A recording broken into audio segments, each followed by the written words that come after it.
lake at the back of the house. He liked playing near the lake in the afternoons on holidays. Though his mom told him not to go to the lake alone, Eddie never listened. People hardly go to this lake. Maybe that's why it appears so attractive to Eddie. He sits on the bank of the lake and dangles his feet into the still, cold water. The water reflects everything like a mirror.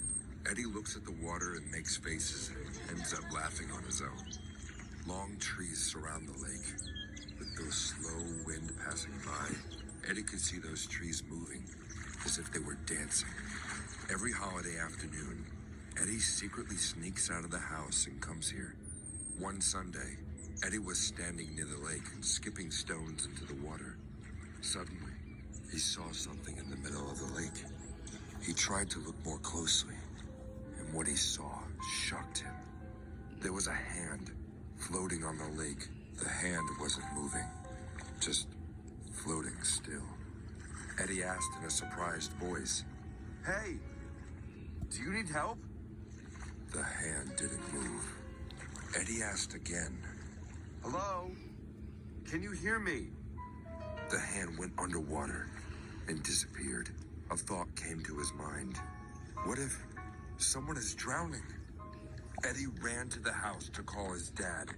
He bolted inside the house, slamming the door so hard that his mom screamed. "Ed, is that you? Is everything okay?" Eddie said in a panicked voice, "Dad, a man is drowning in the lake." Eddie's dad was watching TV, sitting on the couch. He got up and said, "What? What are you saying?"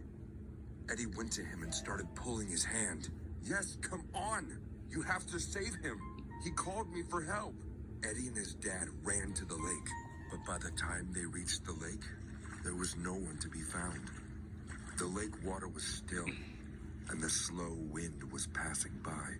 Eddie searched with his curious eyes, but he didn't see anyone, or that mysterious hand. His dad scolded him for coming to the lake alone and making up stories. They went back to the house, and Eddie went to his room with an angry face.